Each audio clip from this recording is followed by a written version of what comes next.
Assalamualaikum warahmatullahi wabarakatuh. Selamat pagi, salam sejahtera untuk kita semua.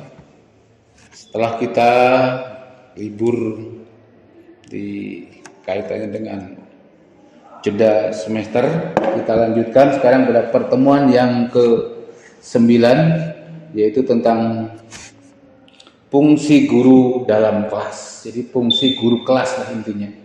Apa sih fungsi guru kelas tersebut? Ya, tentu kita mengacu pada pengertian kata guru disebutnya edukator dalam bahasa Indonesia adalah pendidik atau dalam ahli pendidikan.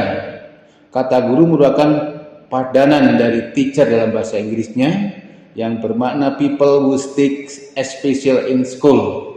Artinya memang guru SD itu spesialisasi guru di sekolah yang sifatnya borongan. Arti borongan itu mengajar dari beberapa mata pelajaran. Guru merupakan figur sentral. Di tangan gurulah terletak kemungkinan berhasil atau tidaknya pencapaian tujuan sangat-sangat ditentukan oleh seorang guru.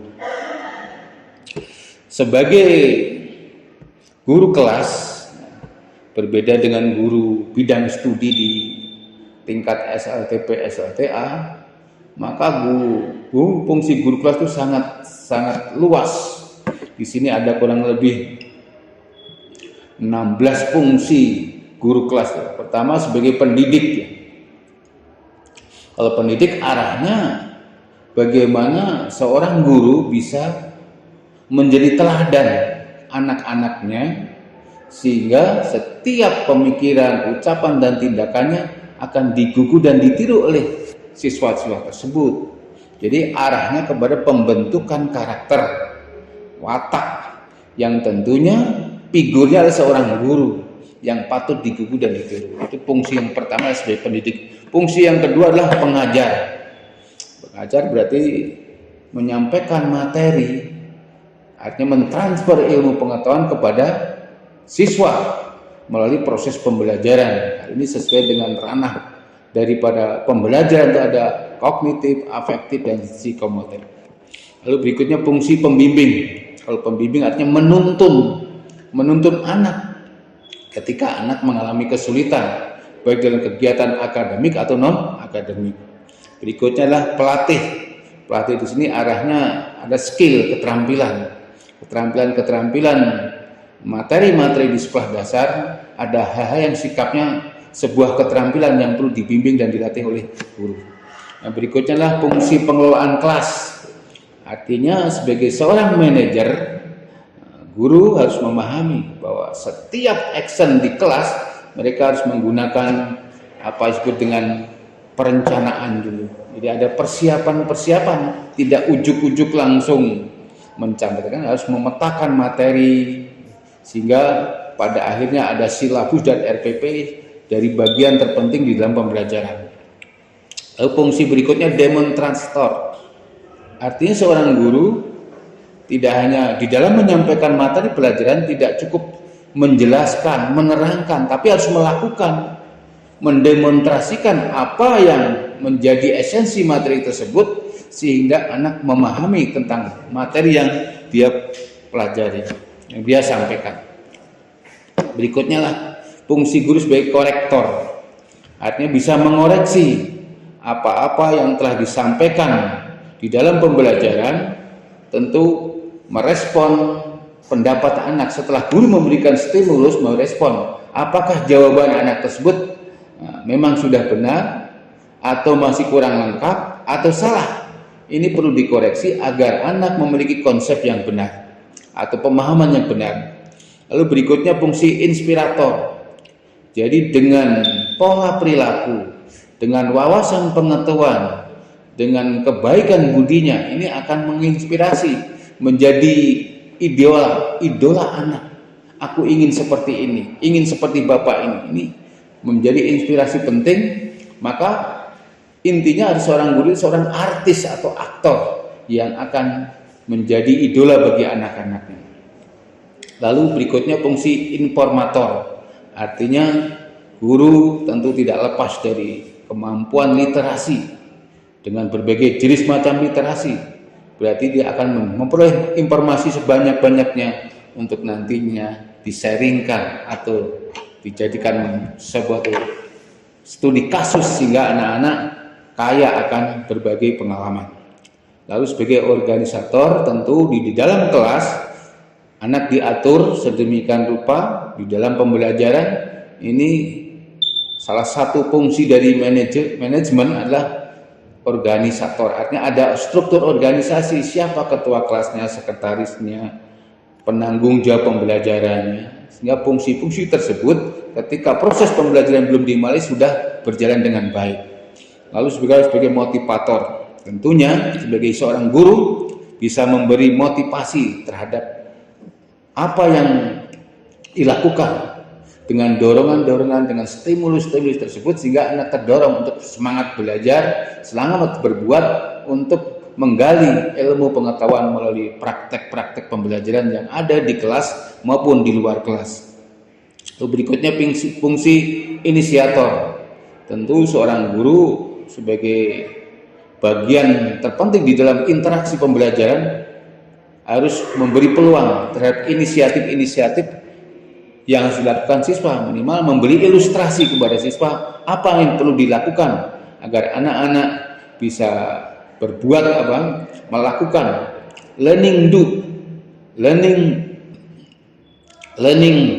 be to be, artinya melakukan sesuatu supaya memperoleh pengalaman.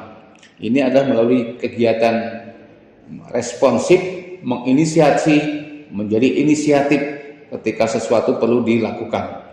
Berikutnya sebagai fasilitator, tentunya memfasilitasi agar anak bisa belajar sesuai dengan potensinya. Nah, fasilitasi ini bisa berupa media, bisa berupa buku sumber. Nah, buku sumber bisa tekstual juga langsung di lingkungan sekitar kita. Berikutnya fungsi inovator, artinya serba adanya ide-ide kebaharuan. Bahasanya di dalam penggunaan media pembelajaran dengan adanya katakanlah transformasi perubahan besar-besaran revolusi industri ini, tentunya guru bisa mengenalkan sehingga pembelajaran tidak hanya sekedar antara guru dan siswa belaka mendengarkan, tapi bagaimana menggunakan sebuah pendekatan, menggunakan metode yang melibatkan kemajuan teknologi ini, misalnya dengan menggunakan animasi, ya, dengan menggunakan pembelajaran hybrid, ya, ada yang offline dan online. Ini penting sekali karena memang dunianya seperti ini yang harus kita sikapi. Lalu mediator, nah dalam arti bahwa guru menjadi mediasi ketika ada persoalan-persoalan dalam pembelajaran, misalnya antara kelompok A dengan kelompok B, antara si A dan si B, ketika menyamakan persepsi suatu pendapat, memecahkan masalah, kadang-kadang terjadi kebuntuan. Nah, di sini fungsi guru sebagai mediator, penengah atas dua permasalahan atau satu permasalahan yang dihadapi siswa. Nah, berikutnya adalah evaluator. Tentu guru ketika terjadi proses pembelajaran, baik pembelajaran di hari itu atau satu minggu, di tengah semester, akhir semester, atau bahkan akhir tahun, maka perlu adanya evaluasi untuk mengukur sejauh mana materi ajar yang diberikan itu dikuasai anak. Sebab tanpa evaluasi kita tidak tahu sejauh mana capaian pembelajaran yang telah ditentukan oleh guru diserap oleh anak-anak. Nah, itulah salah satu, ada 16 fungsi guru di dalam kelas, sehingga membuat anak-anak mengetahui bahwa salah satu upaya untuk memahami suatu masalah itu ada fungsi-fungsi guru yang perlu dikomunikasikan atau diinteraksikan sehingga murid tidak mengalami kesulitan. Nah, dari sini ada beberapa hal yang barangkali ada yang bertanya. Oh ya, apa? Ya, kaitannya dengan korektor, artinya mengoreksi atas jawaban yang dibuat anak atau diskusi yang telah dilakukan di kelas atau di luar kelas tersebut, maka guru bisa menjadi